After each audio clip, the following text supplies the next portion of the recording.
How many World Cups are we gonna get? We already had one, now we're doing another one. When are we gonna get another World Cup? How in the hell are we keeping this? Okay, my take is this. No matter what the performance, Gregg must go after it.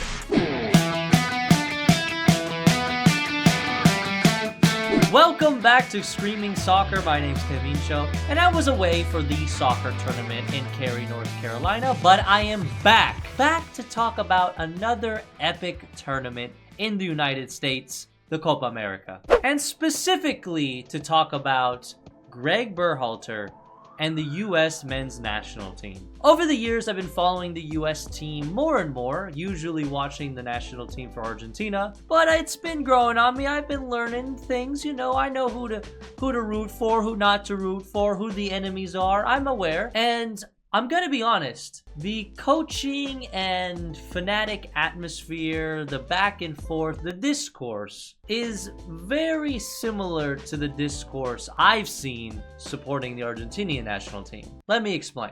You can't talk about the US men's national team without talking about their head coach, Gregg Berhalter. Before being hired, Berhalter was the head coach of the Columbus Crew from 2013 to 2018. 5 pretty solid years with the Crew, making the MLS Cup Finals in 2015, where they actually lost to Portland. And he also took his team to the playoffs 4 out of the 5 years he was with the club. And in December of 2018, the US Soccer Federation named Berhalter as the head coach of the US men's national team.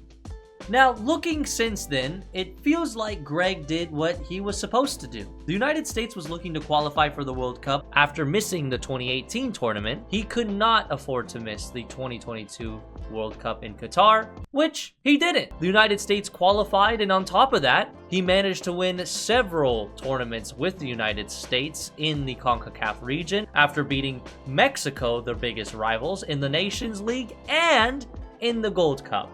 And when the 2022 World Cup arrived, the US made it as far as the round of 16, where they were ultimately kicked out by the Dutch. Now, knowing that, let's get into the discourse. Many believe that after the World Cup in Qatar, that Gregg's time was done. After everything, many didn't like the way he handled the back and forth with the Reinas and their son.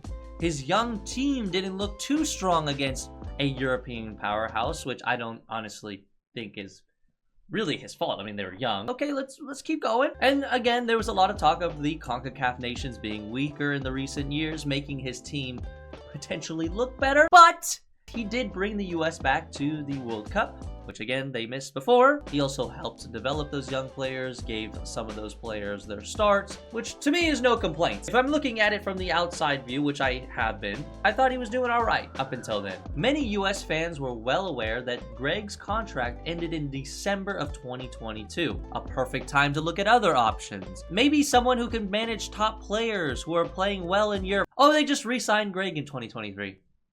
Okay, the contract can't be too long though, right? Can't be past the 2024 Copa America. Oh, he's going to coach through the 2026 World Cup?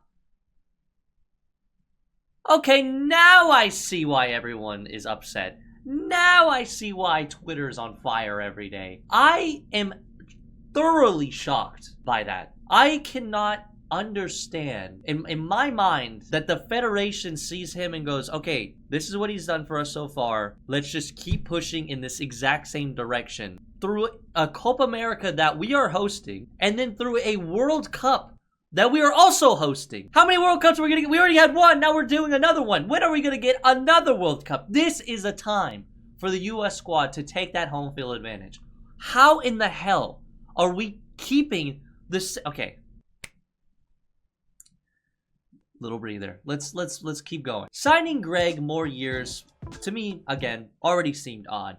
Signing him past the Copa America is odd. Signing him through the 2026 World Cup is just insane. Now this reminds me, back when Argentina also hired a coach that the public was unsure about. A coach that had prior success, but was questioned with his new national team and its players, and a coach that legitimately could not handle player relations at all, but The difference is Jorge Sampaoli was fired after the 2018 World Cup. Now, of course, they are different. I mean, the expectations of Argentina was very high. They have Messi.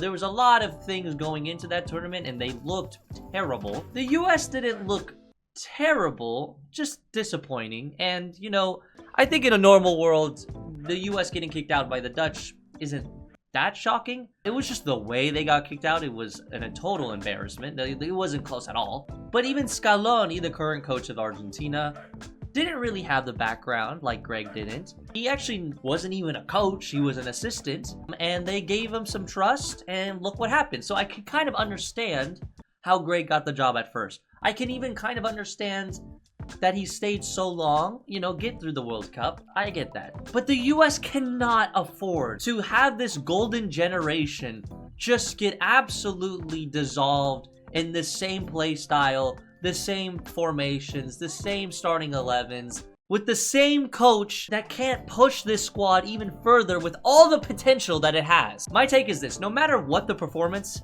is for the United States in the Copa America, Gregg must go after it. I guess winning a final might be kind of tough for the Federation to fire him. So maybe other than that, they have to move on. Because here's the thing. The time was perfect to move on from Gregg before the Copa America. That's when you bring in a coach right before, give him this tournament, and yeah, maybe the U.S. will struggle a little bit. It's a new coach. He's finding his way. Perfect. He had that experience in a tournament. Then he has a couple years to fix some mistakes, fill in some gaps, find his play style with some international friendlies, and then we can be better prepared for the 2026 World Cup. But that is no longer the option. Now, the best case scenario, in my opinion, would be, well, we have to have Gregg through this Copa America. It's literally here. We go through it. Whatever happens, happens. And then immediately afterwards, we have to switch. The U.S., by the way, because it's hosting, cannot play some meaningful games. They just can't. There's no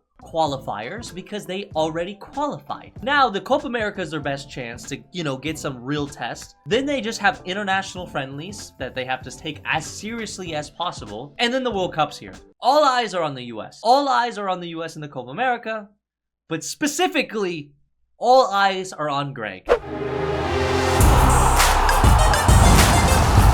Alright, let's look at some screamers that I missed this month in US soccer. First up in MLS in Atlanta, and look at the angle on this one from Silva! How in the world did he hit this with so much power and such little angle? Jesus. Jumping over to the NWSL where Ella Stevens finishes this volley and gives us a calma. Just another day in the office for Ella. Disgusting.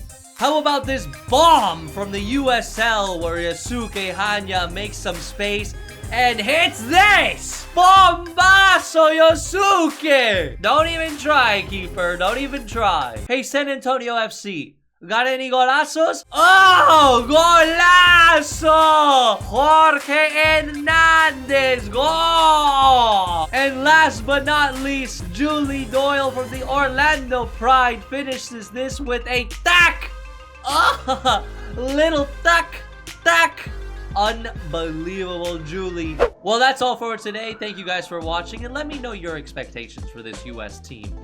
What should we do with this coaching situation? And heck, who do you think will win the Copa America? Let me know in the comments, and I'll see you guys in the next one.